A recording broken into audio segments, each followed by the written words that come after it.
This PSA was brought to you by The Peter G Show. You may have second thoughts after the show. Don't drink the positive. We're really talented. We should get Oscars. Just pick out a car, for Christ's sake. No, hi, my name is Peter. Yeah, I want. Here's good. Yeah. Adam Perry. I need to get back in the genie bottle. Louis from Pennsylvania, you're on. He likes it.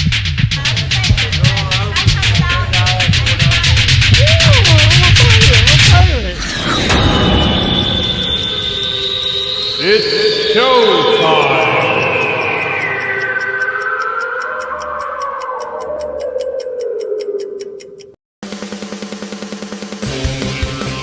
Peter G Show, Peter G Show, divorced dad, single dad, divorced dad, single dad, Peter G Show. That's right. It's showtime. Wednesday evening. I'm telling you, it's quite a challenge for me getting used to Wednesdays. From time to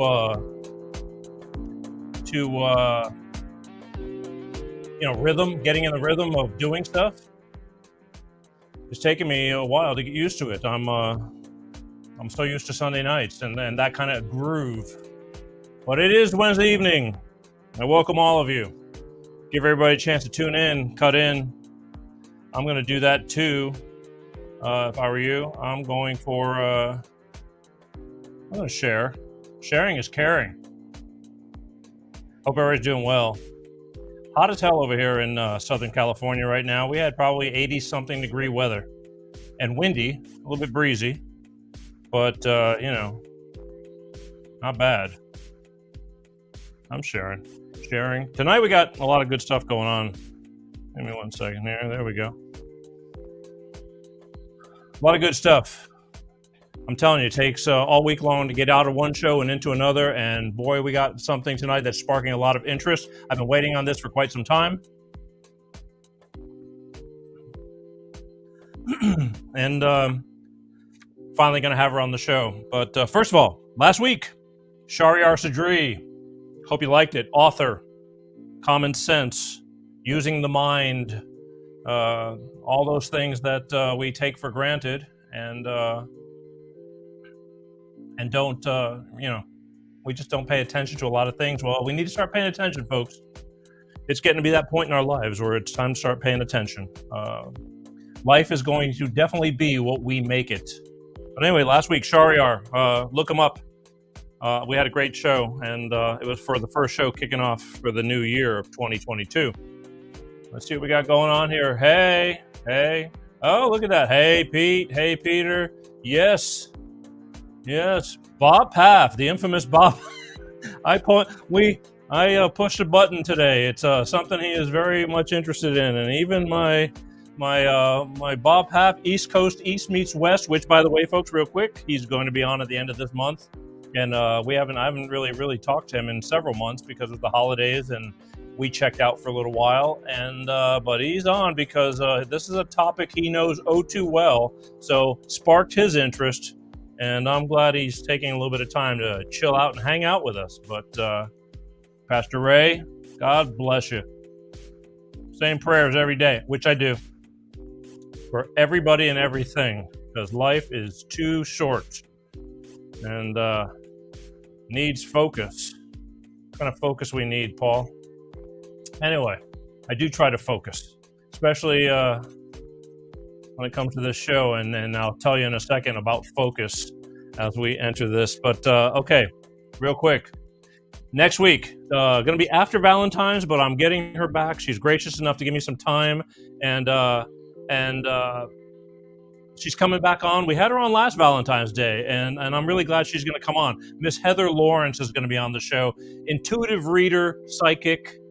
We're gonna be looking for love, and we're gonna see what she's got to say. She was on last year, and we had some fun. Take a couple of calls, and see what's going on in your life and our lives and all the above. But she's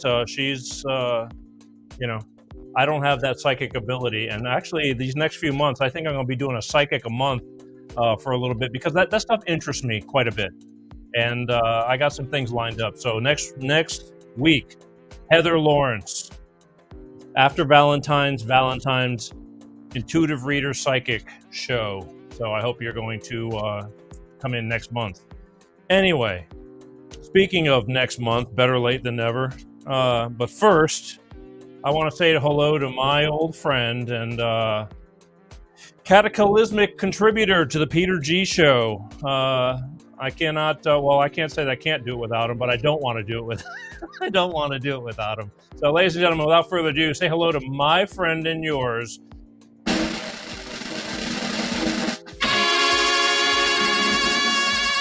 Sir Pepsi. Oh no. Hi, Pepsi. Oh no. Hey. Hi, So, Pepsi. How are you? Hey, so who's our guest? Who's our guest? Tonight? I'll tell Yes, you. your guest. Well, our guest tonight, had you been paying attention to the ads they've been running for the past few days? Yes, I have, and I'm very interested. We have Laura interested. Charanza. Listen, Laura Charanza is going to be on, author, in a few minutes. And you know what? I told you last week that she was from Houston. I made a mistake. She's from Dallas. Same neck of the woods. Well, yeah, she's in Dallas, but not Houston. So you couldn't drive by and possibly wave at her or anything like that. You know, yeah, in your Couldn't do that Ghia. anyway. But Your Carmen Ghia. You mean my Volkswagen? Yeah. You mean my bicycle? Okay. Yeah. So she's going to be on. We're going to talk about narcissism, which is a heavy topic. I haven't done it in a while, and I'm glad I'm finally going to get to it. She's an author. She's got 2 books out. And we're going to have her on in a few minutes. But first, I want to talk to you. You know, while we have a little time. I take it your pedal into the studio was sufficient. Yes, it was sufficient. Yes, good? It was nice. It was a nice pedal. It was a nice pedal. You know, exercise and diet. That's exercise and diet. Longevity in life. Yes. Yes, because you are and always be kind to others. Always be kind to others. Right? Always. This philosophical moment was brought to you by. Yeah. No mistake. Okay. Well, I know. I see you got the Max Headroom vibe going on with the frames. Yeah, we're gonna fix that. Yeah, no, it's. I kind of like it. I think it's suiting. We're gonna fix that. Okay, so listen. Speaking of pedaling, you know, and it was hot. It's hot out here in Southern California right now, and they're supposed to have the hottest, warmest Super Bowl of all the Super Bowls, with a good possibility that we are going to be having the warmest Super Bowl to record. Do you know that? Pepsi? Possibly be melting? No, but they're saying it's going to be in the mid 80s. I mean, you know, and even when they were in Miami, it was never that hot in February. Believe it or not, sir. It was almost in the 90s here today. So today, I know, but by Sunday, though, considering you know how it is, it could be hot here today, and then you know the temperature drops tomorrow again. But speaking of Super Bowl, any Super Bowl plans? No comment. Really? Okay. No comment. Okay. Well, just make sure you make it back on time for the show next week. For sure. Well, actually, my plans are to stop by the studios there and visit Peter G. That's my plans. What do you mean? You want to walk 50 feet? Those are surprise plans, so I'm not supposed to say that. But anyway. So you want to walk 50 feet to say hello? Exactly. It's like, here, take this. Anyway, exactly. Well, the thing is, listen, whatever you do over the weekend and Super Bowl, because I know how you are, just make sure you're either bailed out or, you know, just or back on time. You got till Wednesday morning, okay? You got the keys to the Lamborghini? Did you know? No, not on your watch. Listen, did you know real quick, because then we're going to get to Laura, but I just want to, this is how crazy it is in LA. Did you know that parking, guess how much the most expensive parking spots are in LA to park at the Super Bowl? $500. Keep going. Oh, you got to be kidding me. Keep going. No, north. Keep going. North, 1,000. No. Keep going. No. Keep going. Stop. 2. I'd like to stop because this is ridiculous. Stop. Okay, just say it. Just say it. Say it. Say it. Say it. Listen, $6,000. To park $6,000. It's five. It's $5,000. The price of admission. It's $5,600, and then you add the fees from these companies that are doing. It's almost like StubHub and all that for parking, and it's $6,000. It's a little over $6,000 for a parking space for a certain one. Now they're not all that. They average from 500 on up, but there are parking spaces that are going as high as $6,000. That's insane. After the show, I'm going to knock you out, and I'm going to steal your ticket to the Super Bowl and your parking ticket too. Yeah, there you go. And that's I don't know what you're talking about, but okay. Okay. So listen, I just wanted to run that by. I know what you're doing for the Super Bowl. I thought you would share a little bit. It's like, what's the big deal? But you don't want all your groupies following you. No. Plans have changed. So have they? Constantly changing due to the Peter G show, because of the Peter G show. Oh, really? It's all Okay, listen. I want to get back to the real world now. Yes. So let's go back. All right. So, Laura, are you ready? Shake your head for me. I can't because look at she's done ready to go. This is something that I've been wanting to do for quite some time, and we're going to do it before this past year was over, but some complications came in, and we had to push Laura back some. But she's here. She's ready now. She's an author of 2 books, and I am pleased and proud to finally bring her on, because I know this is a topic that a lot of people just really, maybe it's an unspoken thing, but it's a lot of people who go through a lot of this. And if anybody's eligible and can talk about this, it'll be Laura. So without further ado, ladies and gentlemen, it's my pleasure to bring in Miss.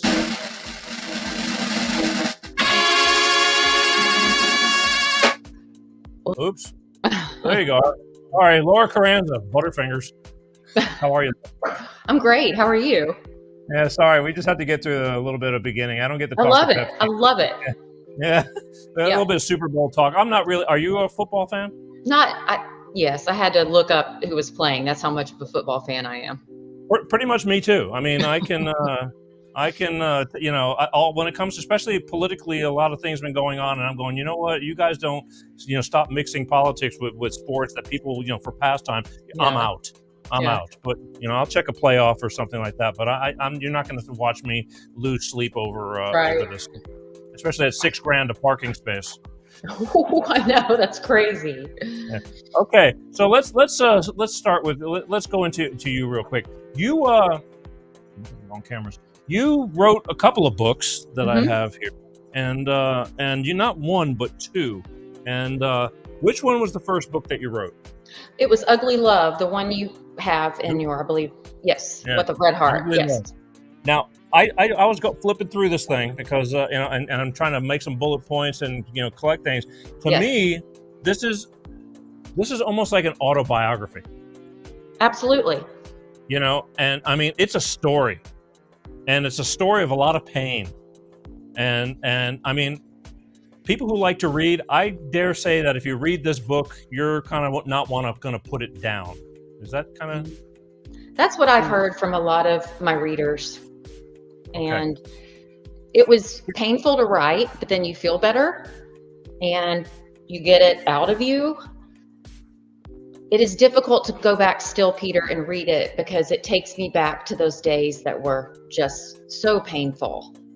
And it was a roller coaster of emotions. A lot of damaging. I mean, narcissism, the reason we're on is narcissism is deep wounds. I mean, it changes people. Not for the better, I mean, if you can survive it, depending on the narcissist who you're dealing with, there are, I would say, there's different levels of people, correct? Yes. Explain a few.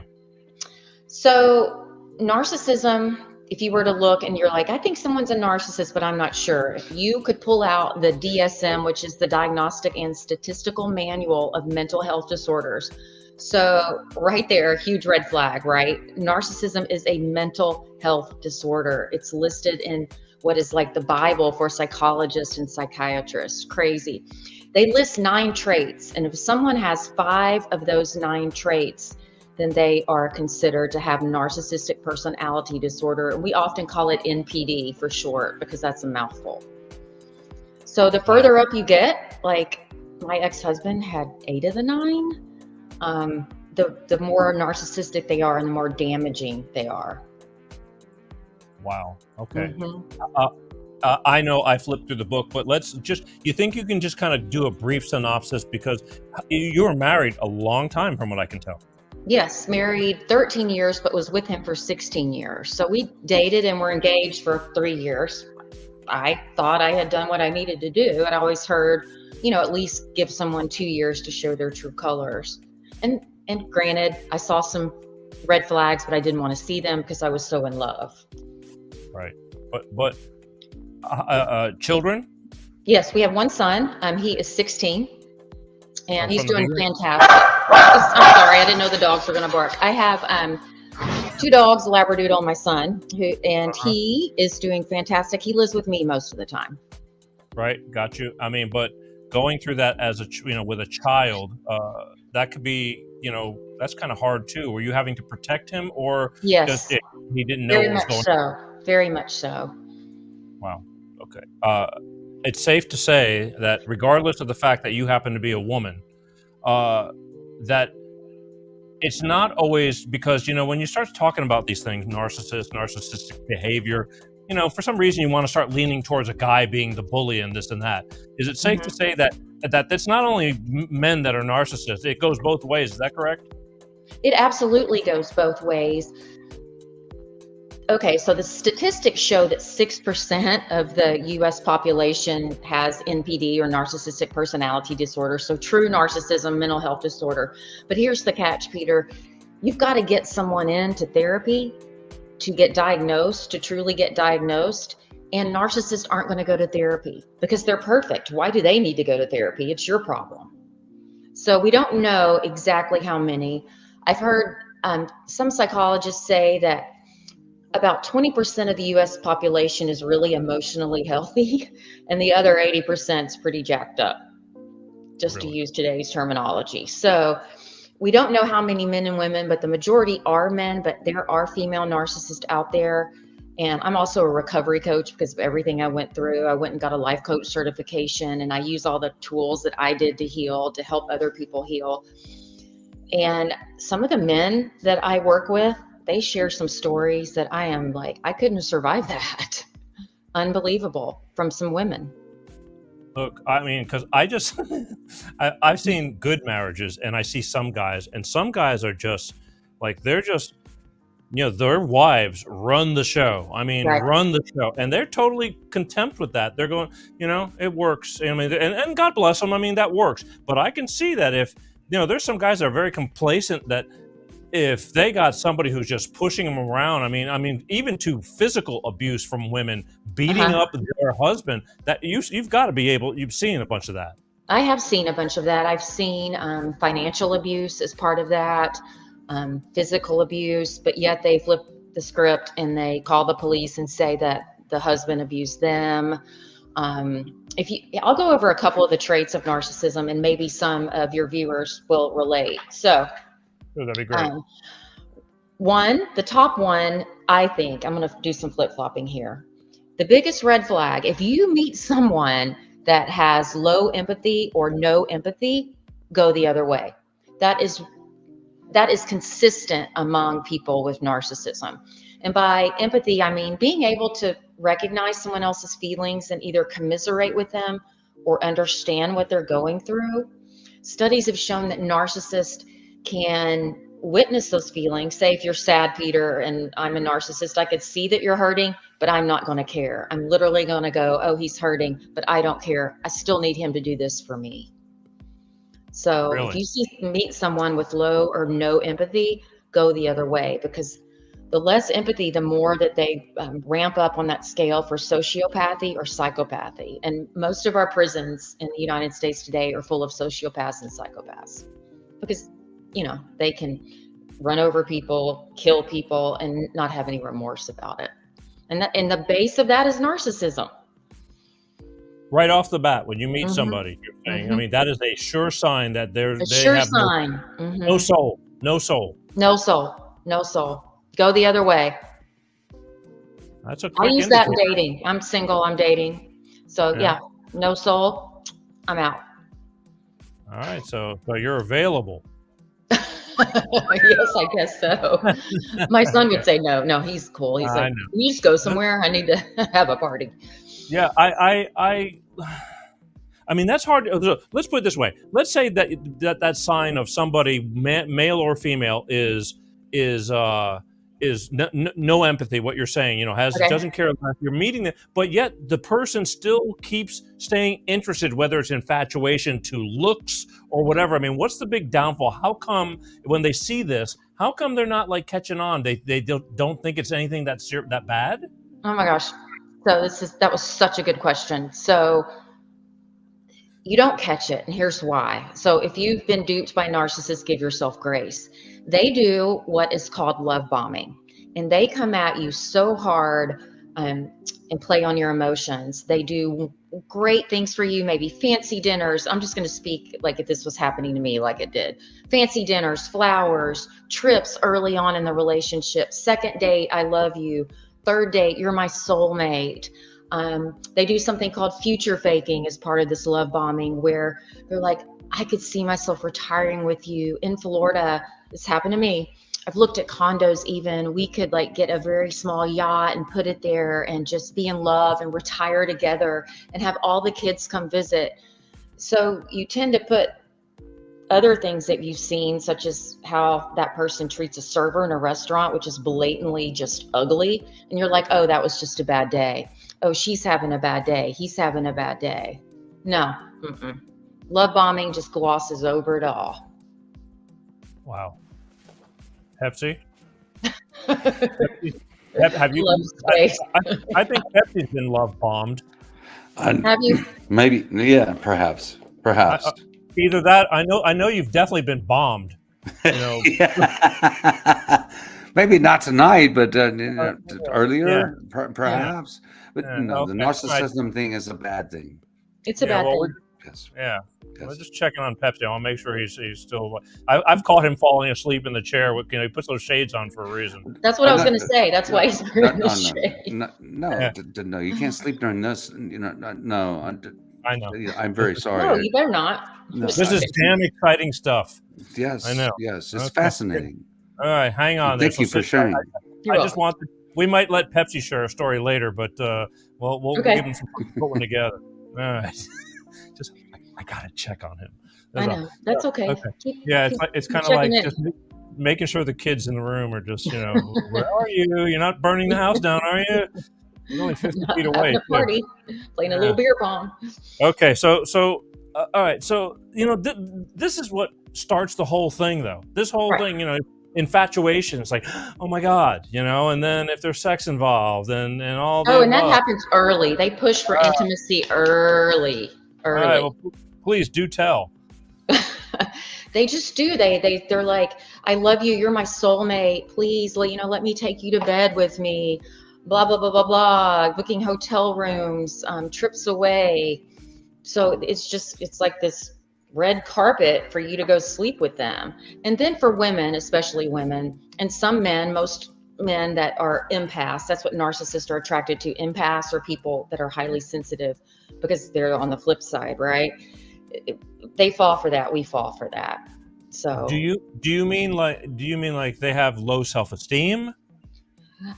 Some do. I did, because here's another thing to think about. If you have found yourself in one or more relationships with a narcissist, look back at your childhood and look at your parents. Most men and women, not all, but most men and women have had a narcissist in the family, usually mom or dad. And that becomes what you're used to. It becomes what's normal to you, what's healthy to you. You think that's what's normal and healthy, so you gravitate toward that in adulthood. Fascinating. I mean, again, I feel blessed. I mean, we were never had any, we weren't rich or anything like that. My parents argued like cats and dogs at times, but it was still fairly decent. I mean, at the end of the day, I have a lot I'm grateful every day. I say my blessings every day, but well, you had more of a healthy childhood then, it sounds like. I think I did. I mean, Good. Sometimes, stuff is a little, wobbly up there, but that's got nothing to do with my upbringing. I mean, it's just the kind of We life all got wobbles. Yeah, it's the kind of life I lead. And, and a lot of times it's the people who I hang out with, it's just, you say, bottom corner.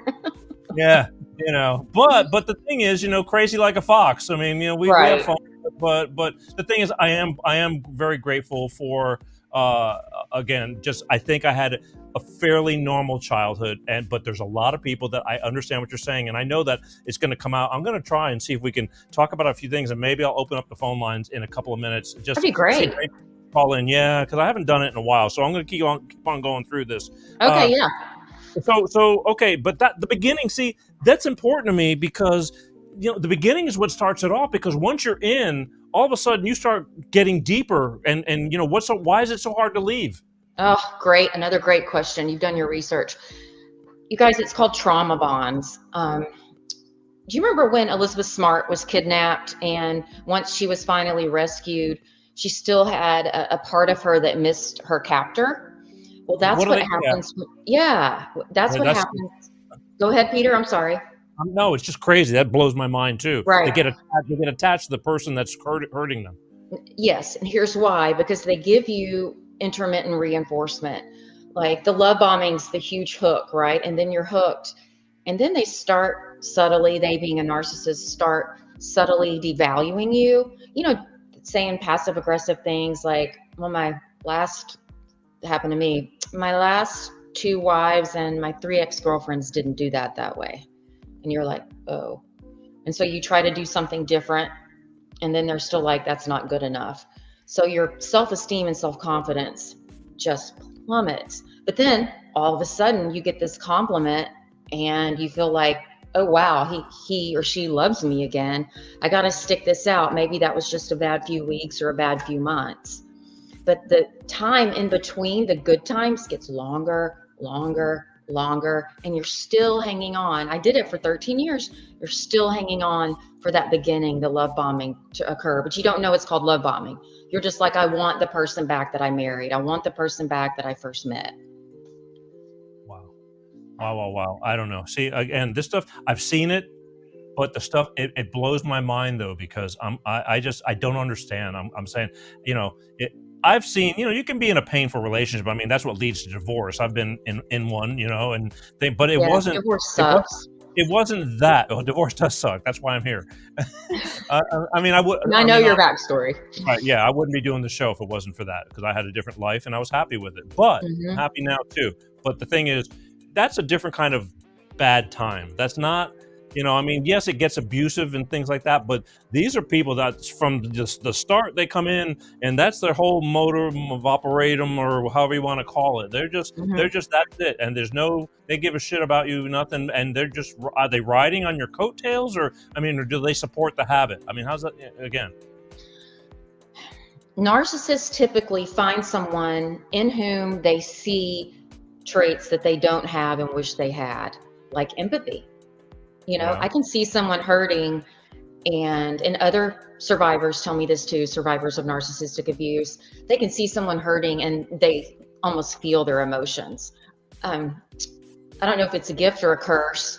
My counselor says it's a gift. I can walk into a room and feel the energy of the room and the people that I meet, and I can feel like pain radiating off them, or they're pretty solid and happy. Like, you have a very good energy, and I can tell that you've done your work to get over that pain of the divorce, or get rid of most of it, right? We never fully heal. It's not a linear You'll process. never fully heal. I can still find myself talking to myself about a situation from 15 years ago. Absolutely.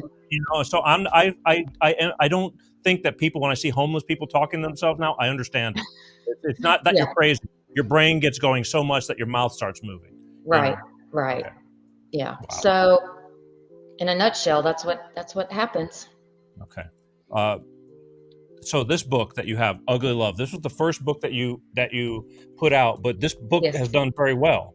It has done very well. It was a bestseller in the first 12 hours. Crazy. Yeah. Wow. So you lived it, but how many people in your experience, go through this stuff and actually come out alive?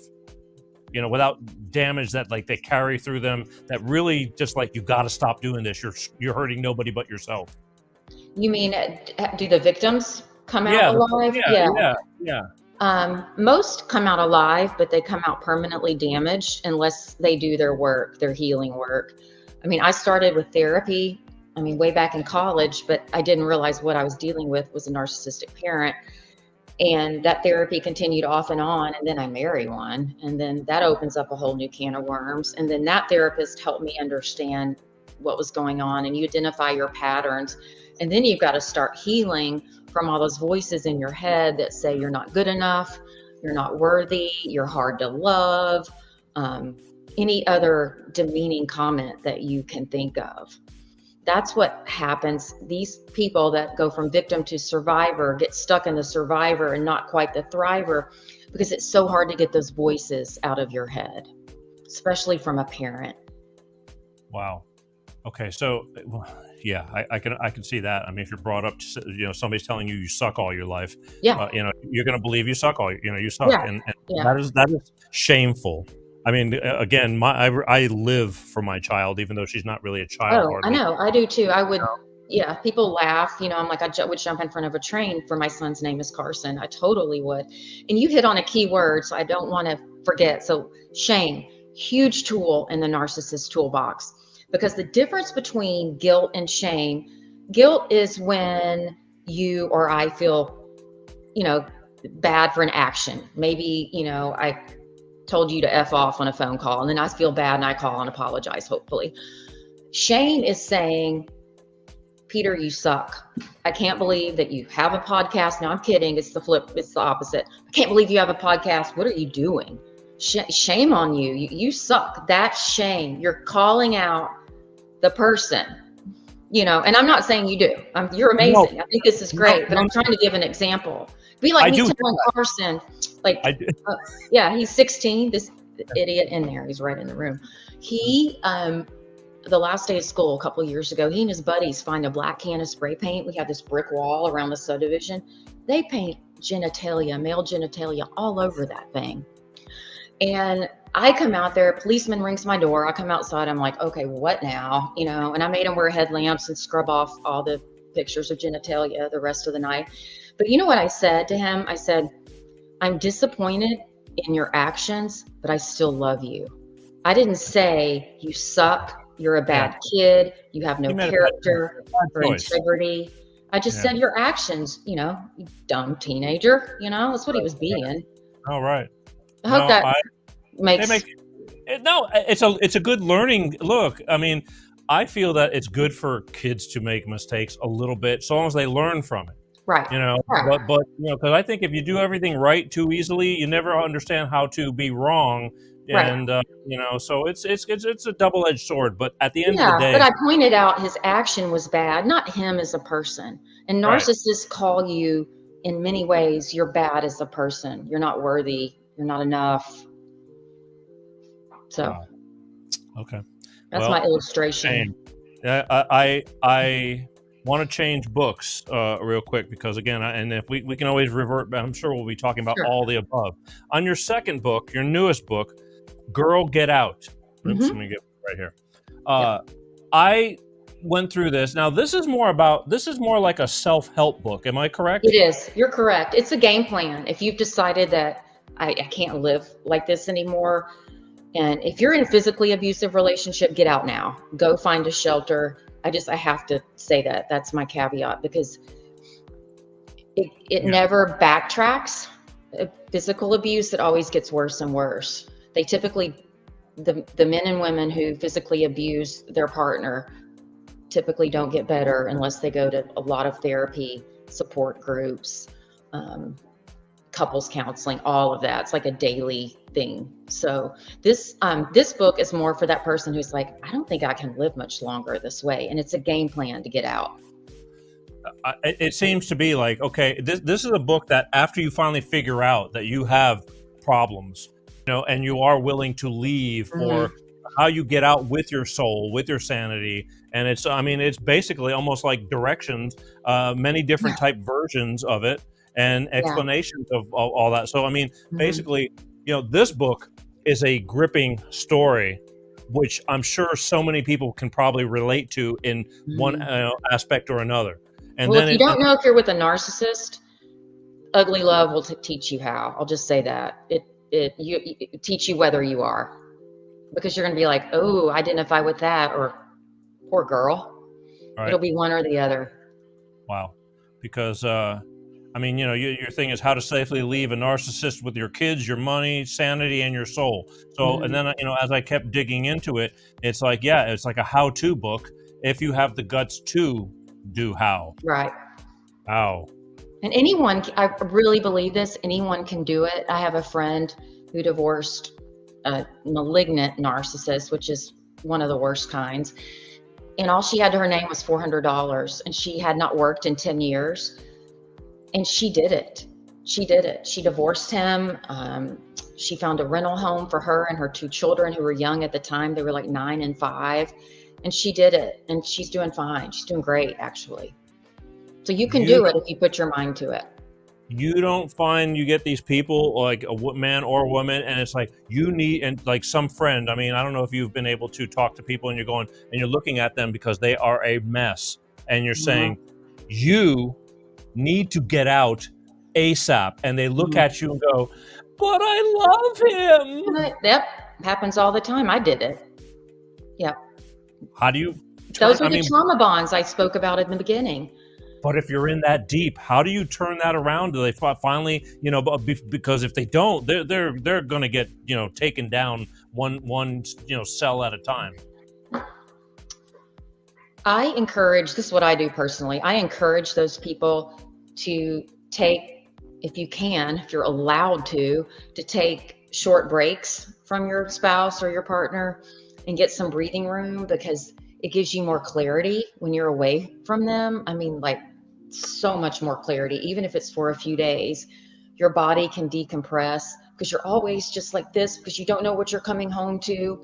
It is so stressful. They call it walking on eggshells. You don't know when you walk in the door if your partner's going to scream at you or tell you they love you or accuse you of something that they actually did, which we know that's called projection. You just have no idea. So it gives your body a chance to just take a break and gives your mind a chance to clear. And a lot of people find in those breaks that they get closer and closer to finding the strength to leave.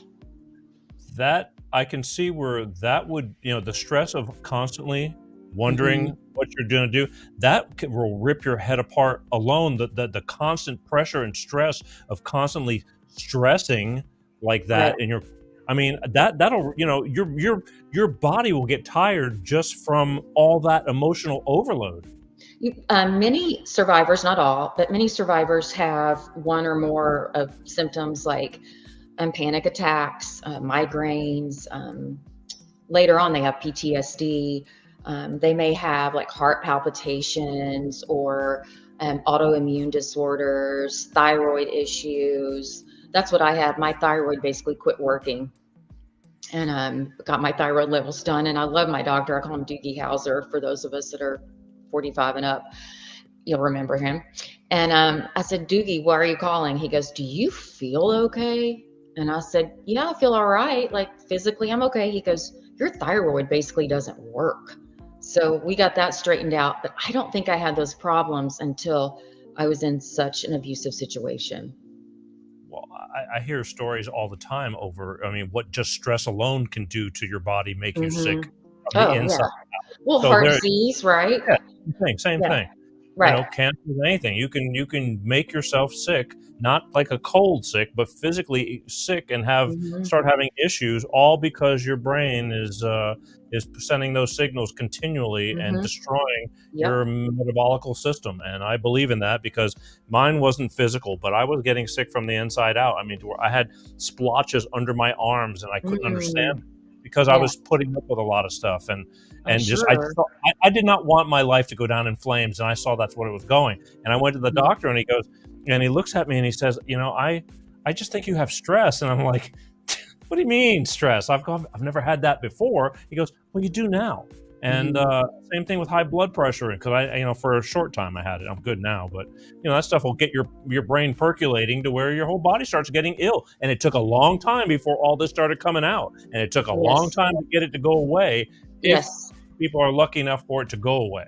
Right. You have to work at that too. Wouldn't you agree? You have to, I exercise a lot still, and I try to eat healthy, because even in those abusive relationships, you don't eat, or you eat too much, or you eat like crap.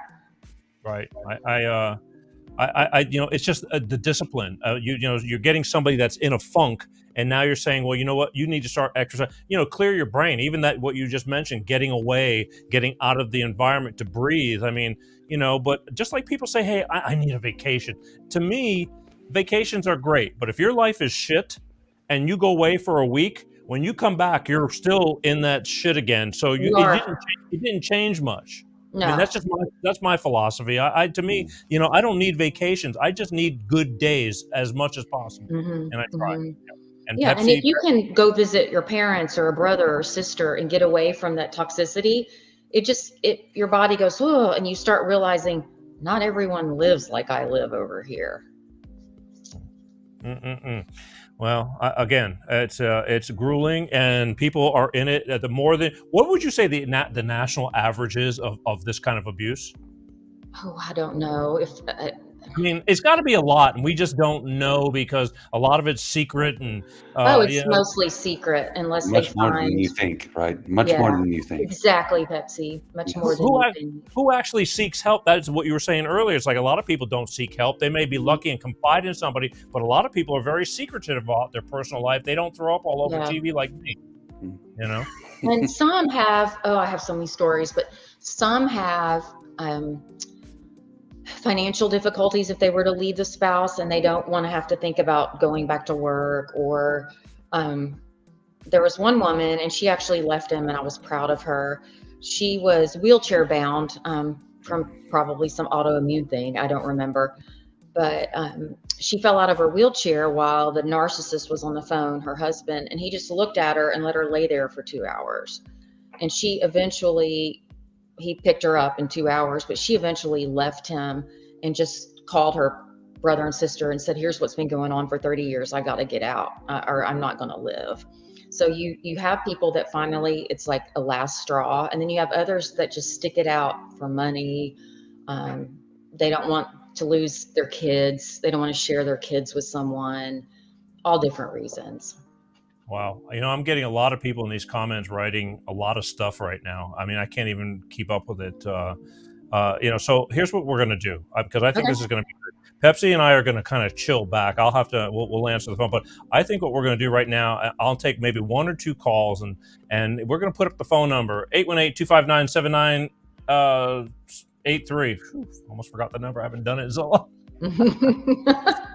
818-259-7983. If anybody wants to talk to Laura, there's been a lot of change and a lot of change going on, and even the time. Anyway, we'll talk about that later. But if anybody wants to talk to Laura, has a question, well, now's the time to do it. I'm going to take 1 or 2 calls, and I got the shyest audience in the world, but I think that in order to help yourself, you have to help yourself. And some people have to just pick up the phone, but 818-259-7983. And if you want to talk to Laura, this would be the time to do it. You can talk to Pepsi and or myself anytime.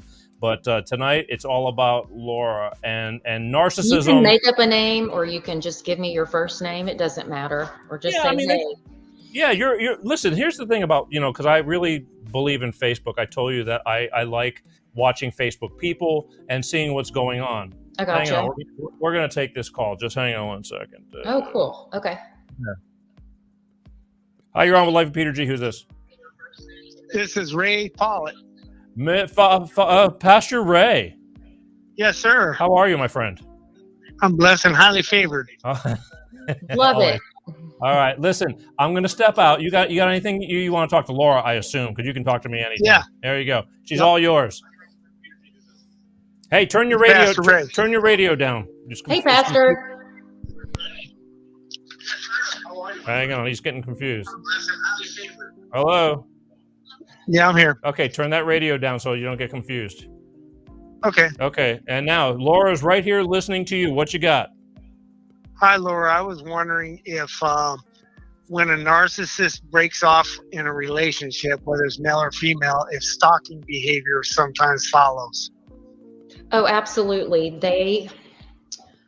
If the narcissist is the one to discard and say, yeah, I'm breaking up with him or her, they still get jealous if that person moves on or just simply seems to be living a better life. And vice versa. If that person is to break up with the narcissist, it's even tenfold. Stalking is very common. I went through it. I had to call the police several times. And I would look outside, just say, making my son a bowl of ice cream in the kitchen, which faces my backyard. And my ex would be walking across my backyard. I mean, this was 7 years ago, you guys. So now I can talk about it like it's no big deal. But yeah, and I would call the police because there's a strange man, for all I know, in my backyard. And he never lived here. This is a new home. He's never owned part of this home. Not that it would matter, but this is our place. And it was scary. So yes. Wow, so you were terrorized. Okay, that's all I had. Thank you. Pastor Ray, love you. Doing good work. We'll talk to you later. Thank you. Okay. Bye. Pastor Ray Pallett. Pastor Ray does a lot of work with the homeless in Baltimore. Does he? Okay. Yeah, he does. God bless him. I mean, he does things that most people will not do. I mean, you could think about it, and it's easy to donate money and this and that, but he's a hands-on guy, and he goes and feeds the homeless and gets them, try to keep them warm during these winters, and tries to get them to go into rehab. A lot of drug problems over there in Baltimore. Okay. Which I'll be talking about at the end of the month with Bob Paff, because this fentanyl stuff has just gotten so crazy. It's out of control. It's very out of control, but that's a whole nother subject. Anyway, anybody want to talk to Laura? 818-259-7983 is the number. I'll take one more call, and then we'll just move on and keep on talking about these things. But again, I have some of the shyest. They're writing up a storm when it comes to the comments. But let's see who's brave enough to come in and call, ask a question, or make a statement, or there's a good one. Yeah. There's After being in a relationship for 7 years, he broke up with me. I did everything possible to bring him back, but it was all in vain. I wanted him back so much because of the love I have for him. I begged him with everything. I made promises. He refused. I explained my problem to someone online. She suggested that I should. This is a hack. Yeah. This is a hack. It is. I get those on TikTok. Yep. Yeah. Wow. Yeah. They got me. Yeah. That's okay. Okay, that's all right. They're gone. When I see Spellcaster, I'll run the diagnostics after the show. Yeah, that's what is that? I didn't see that a year ago. I know that they think up everything they can. 818-259-7983. One more call to whoever's got the. I mean, I see all these people talking. What is Stockholm syndrome? That is what I was talking about. Stockholm syndrome is, for example, what Elizabeth Smart went through, where you get attached to your captor because they're meeting your every need. And they also, in between the really bad times, whether it's sexual abuse or not giving you what you need, like food and shelter and water, there are good times. So you begin to rely on them for everything. And you're so attached to them, even when the old world or your family comes knocking that you haven't seen in years. You're scared to leave that captor because he or she has convinced you, or the narcissist has convinced you, that you can't live life without them. Wow. Well, that was Bob Paff. Again, Bob Paff is on my show once a month at the end of the month. He's awesome. Yeah, Baltimore radio talk show host. And and he's very much narcissism is something that's very dear to his heart, and as well as opioid overdosing and things like that. But he happened to this subject, and he already knew about you and Dr. Carter. He's seen you on Instagram and all that. Okay. And he was texting me from it this afternoon. He says, I'm going to tune in. And so, awesome. somebody taking the time to come on and just listen to the show and not be on it is very, very, very, I know that's something that he really wanted to hear from you. And happy to speak to you whenever. That's it. So there you go. But Bob's in the house, I think, still. And what else we got? So, okay, see, he's still listening. Bob, why don't you call in real quick? There's 818-259-7983. Talk to Laura. You're here. I'm here. We're all here. And but that's it. Otherwise, I'm going to close up the phone lines, and we're going to go back to the books, because these are what got me started on with you. But and Peter, a lot of people are shy to talk about what they're going through, and they're also fearful that the narcissist will hear them or somehow know it's them calling in. And if you rat out a narcissist or talk poorly about them while you're still in that relationship with them, you will be punished. It might be the silent treatment. It might be you're financially punished. You will be punished some way, somehow. Sure. You would think, I mean, I've got a friend that has endless problems with somebody, and they've got nothing else to do besides, that's their whole goal in life, is to just keep that other person uncomfortable and keep on grinding at them and just, making their life difficult. And there's lots of people like that. And, I have the shyest crowd in the world. I call them my greatest lurkers, but the thing is, they are listening. And so also listening, that's great. I just like people to call in and lead by example, because, to open up possibly some kind of conversation of some situation, you don't have to say anything, but 818-259-7983. Otherwise I'm going to just cut it off. If anyone needs support, Peter, we have an online closed Facebook group, and we vet everyone that comes in. It's a support group. I still get in there and we'll say things like, I've got a deal with my ex-husband going on. How do I handle this? And it's very supportive. It's called Victorious, as in victory, Victorious Voices. And the little picture, because I think there's a couple other groups with that name, is a guy standing on a cliff with his arms in the air, like he's made it. You're welcome. Just put in your little subject line, "Heard you on the Peter G Show," and the admins and I will accept you in. And it's a very positive place. We keep religion, politics, and money out of it. Hang on one second, Laura. On the phone, ladies and gentlemen, my friend and yours, the infamous Baltimore's own Mr. Bob Paff. How are you, Bob? Awesome. Peter, I'm good.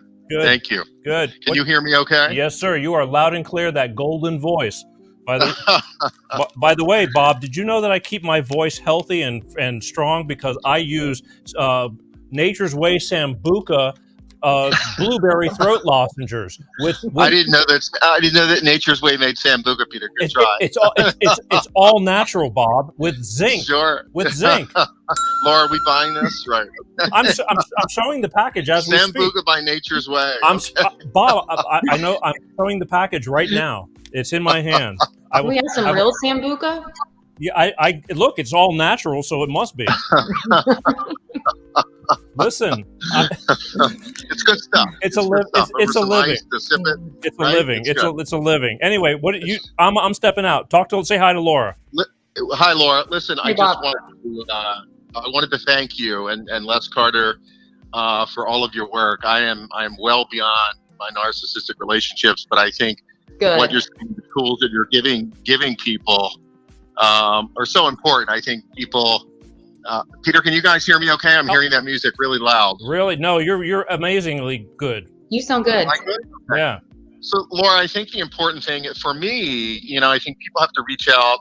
And Peter knows my story. I buried a son 3 years ago to the opioid crisis. So he talked to you about that. And when my relationships ended, I wrote a book about that. I wrote a book on communication. Good.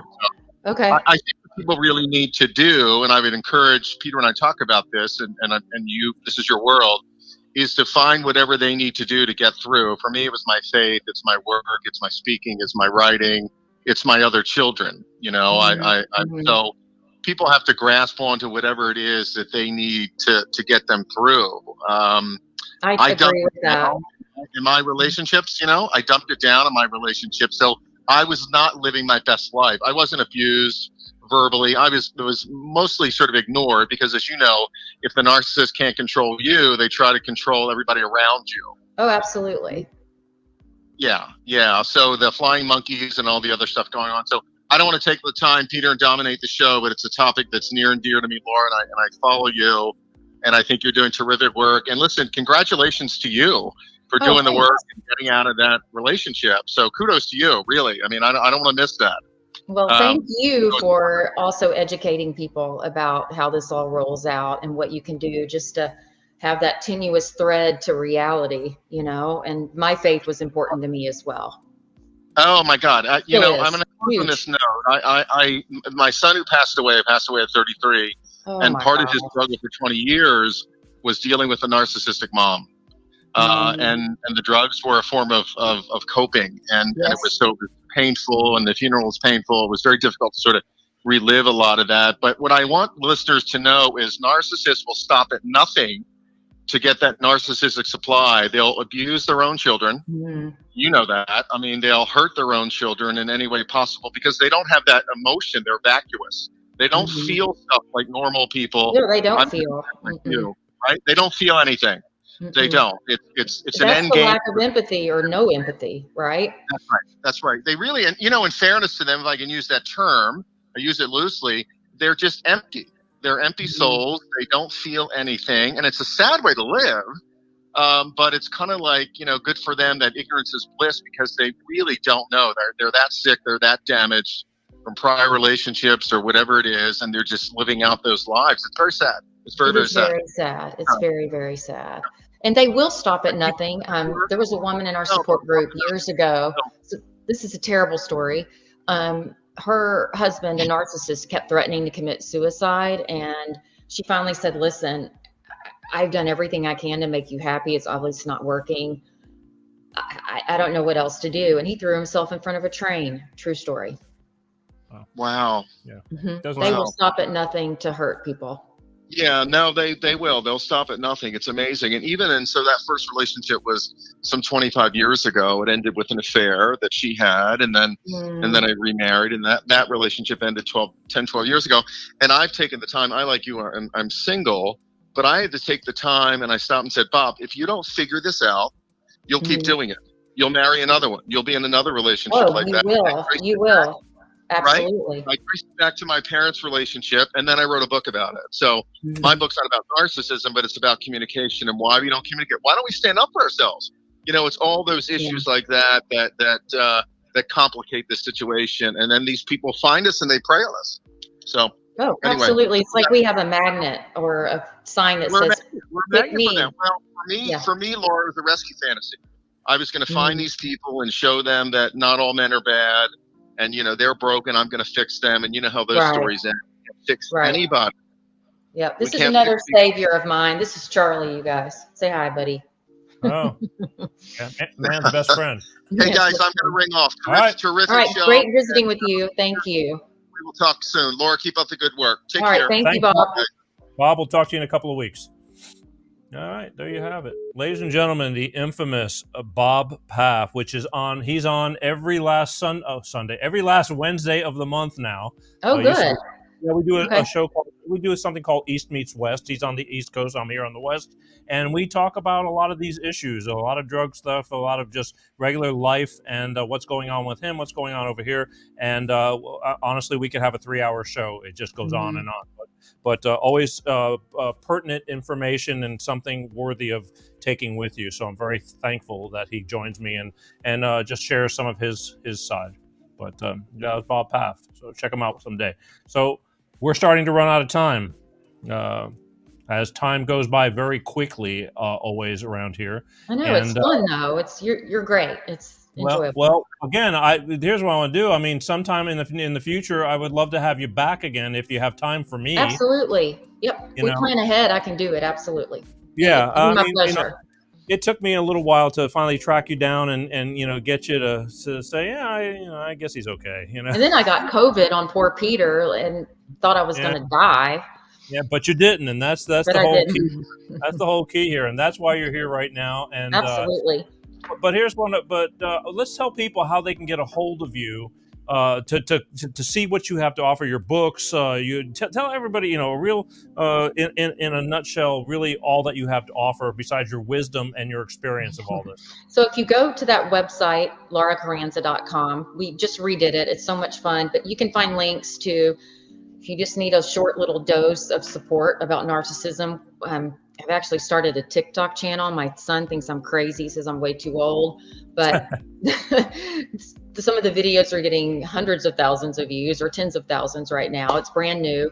I'm on Instagram, Facebook. Love to have you if you need us in that support group, Victorious Voices on Facebook. I'm also a recovery coach. I'm booked out several weeks, but I love working with people one-on-one via Zoom or phone calls to help them plot their path to a better life. So yeah, I have some courses that are for sale on Thinkific. Heartbreak Rehab is one, how to heal your heartbreak and break those trauma bonds. Just lots of good stuff going on.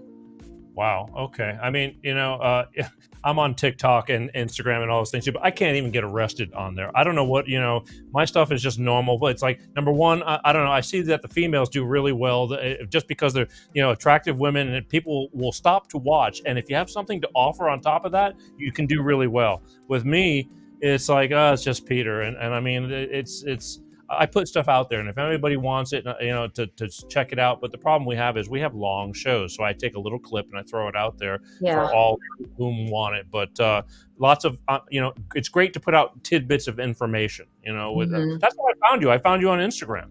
Well, yeah, yep. And that's all good. Hey, let me get Pepsi back in here real quick and see what's going on. Yeah, hey, I'm gonna say goodbye. He took off your sunglasses. Oh, we get to see your eyes. He must have put some Visine in. Are you muted? That's not till Monday after the Super Bowl. Yeah, well, no, not with Pepsi. It's any 20. It's if you awake. Hello, is your mic off? Hey, I can't hear you. Did you mute your mic? What are you doing? Holy moly! Hey, do you have any questions for Laura? Anything? Stop with the silent treatment. He gives me the hello. I can't hear you. Pepsi. Oh my God. See, one day I'm going to have a long talk with that boy. He's a mute. I know it's not me. Let's try that again. I'm going to take you out and bring you in again. Okay, now watch. Hey, Pepsi. Okay, now I hear you. Say something. Laura's got to go. We got to go. Oh boy. Oh well, maybe we got mic issues. All right, I know it's him. You can give him, if he's got questions about narcissism, give him my info. Well, I just, just wrapping it up on his end. Pepsi, you got anything you got to say to Laura? Hello. Oh boy, that's it. It's hard keeping him detained. He's done. He's out. He's not gone. He's not going nowhere. We're not done yet because I got to finish up with him. It's just, I understand. He sits out a lot, and so he gets distracted. But again, last time I want to show you one more time. You got not one but two books: Ugly Love and Girl Get Out. And where can you find these books? Yeah, Ugly Love is my favorite, just because it was so from the heart. Where can people find these books? Oh, Amazon, Target, Barnes & Noble, online. It's available worldwide. I've had some people in Australia contact me. Your story is so much like mine. Well, yeah, that's the thing. It's relatable for those who are in that. And it's an easy read, you guys, because I wrote it in 6 months. I just was vomiting. Just bleh, get it out. Wow. I mean, it's an easy read, and the thing is that I find, and that's why I like to share stories that are relatable, because there's a lot of people who don't have a voice, who don't say anything, and that need to hear this stuff so they can say, wow, it isn't just me. Correct. And I found this with divorce court. That's why these judges are so numb. They're sitting there, and while I'm sitting there sweating, to death because I hated being there, and they're just like, I see them fumbling around through their books and doing stuff, and they're listening, but they're not listening. And I'm saying to myself, they're not even paying attention, and that's because all these divorces it's like being a coroner. It's just it's a death, but it's just which one is it? Which death is it? And so people become numb, and that's why I had you here to share stories, to say, hey, it's not just you. And Bob and I always say that too. It's not just you. It's you, me, and everybody else. It's great to be, and I feel like this is a safe place too, to be with you and Pepsi and Bob and other people, because sometimes you still beat yourself up a little bit. Well, yeah, that marriage was a big failure, but it doesn't mean we're not great people. All of you, anybody out there who's been through a divorce, you're still a great person. Just sometimes things don't work out. It took me forever to understand that as well. Wow. Yeah, no, I get it. But anything, let me ask you something. Anything you want to leave people with, just some kind of, I always ask people at the end of the show, anything that you'd like to leave, a thought or some kind of, I say this at the end of my videos. You are worthy, you are loved, and you are enough, right as you are right this minute. Don't ever doubt otherwise. Wow. Okay. Fair enough. Yeah. Ladies and gentlemen, from Dallas, Texas, you can find Laura at lauracharanza.com, www. I thank you. Yeah, I thank you very much for giving me the time. I know it's later over there. That's okay. My pleasure. Well, it used to be, as when I first was talking to you, I would have had you on. It would have been, 10:30 at night starting. Oh, this is so much better. I'd like to hope so, but we'll see. And that remains to be seen. We just started on this new day and time, and again, I find that no matter what you do in life, it's always going to go against the grain somewhere. But then there's people are going to love you or hate you for whatever you do. It takes time. It takes time. You just don't give up, right? We can't give up. It's a mission. Never. Mm-hmm. Okay, look, we'll be in touch with you in the future, and I look forward to all your posts on Instagram and Facebooks and all that as always. And again, this show will live on. It's going to stream to many different platforms once it's over, and there'll be all. And I'll share it as well, so my viewers will get to know you as well. Yeah, you should. I mean, if you feel it's worth it, it's for you to do whatever you want. I know it's worth it. It's great. There's lots of listeners that got a lot out of this tonight, and I know I hope so. My shows carry on, so I know there's going to be a lot of people that the minute they see the word narcissism, believe me, it was opening up a lot of eyes. It kind of it's a hot topic. It says it all. So that's we'll check it out from there. But anyway, I want to thank you, and we'll just talk to you down the road. It was my honor. It really was. So all right, thanks, Peter. Ladies and gentlemen, lovely Laura Charanza from Dallas, Texas, Narcissism. I'll see you later. Soon. All right, bye-bye. Bye-bye. Oops. Let me get you in there. There you go. Ladies and gentlemen, narcissism. Narcissism. That's all I can say. It kind of says it all for itself. I hope that all of you got a lot out of this whole ordeal, and I hope it makes a lot of sense, and it's a very painful subject, but it's something that if you don't talk about it and you think you can just deal with it by yourself, experience is key. Unfortunately, learn from others. I know I definitely know that there's a lot of things I do in life that had I been able to do it again, which I don't want to do, but I know that I'd be better at managing the situation, that's for sure. But if you want to find Laura, right there, www.lauracharanza, she'd be more than happy to check out what she's got going on, and look her up. She's got some good stuff. Get her book. Learn, even if you don't want to talk to somebody, read her books. Oops, yes, got the wrong side. That's great, Peter. Read her books. I'm not a heavy reader because I don't have the time and it's hard for me to stay focused a lot. But I found myself that certain books I can stick with, and she wasn't kidding when Ugly Love it's an easy read, and you kind of want to keep on reading it because it's a detailed, tough story. So check her out. Next week on the Peter G Show, where it's going to be after Valentine's Day, but we are going to have Heather Lawrence on the show. Heather Lawrence, psychic, intuitive reader. We're going to get her on the show, and we're going to see what she's got to say about the future. Maybe we'll take a couple of calls and see how people's love lives or what's going on. She'll do a read or two for you. I'm definitely going to see what she sees on Pepsi, which Pepsi has left the building. Maybe he had cramps, but...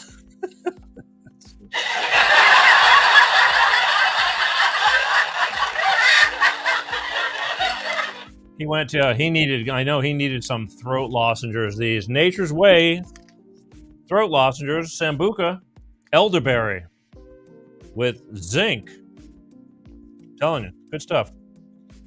Keeps me my throat strong. Anyway, I love you guys. As always, it's been a great show. I thank Laura for coming on to the show.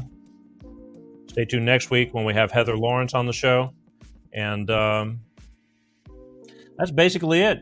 Everybody stay healthy. Most of all, be kind. You don't have to be a pushover, but you don't have to take a bunch of shit from people either. Life is really, really kind of wacky. It's been wacky right now with all this stuff that's going on, and I'm kind of messed up with it. I don't like what's going on, but we're just dealing with it. And don't forget, freedom is not free, folks. Open your eyes, pay attention, do a little research yourself on certain topics that you may just don't trust everything you see on TV for yourself. I mean, just take it another step, because things are not what they may seem, and that's just my opinion. But that's why I tell you to check out for yourself and then judge. But just don't go just because I'm telling you, hey, that the color of the room is blue, doesn't mean you have to believe me, especially if you see it and it doesn't really look blue. Do your own research. Use your head a little bit. Don't just follow.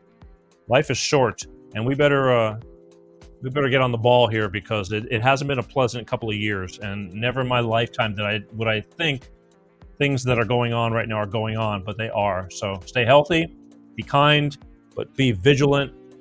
Use your head. From last week's show, when Shariar Sadri, think for yourself. Ask questions. There's no harm in that, and get the right answers. Before I go, let's just make sure we got all that. There we go. The old I would have called trick.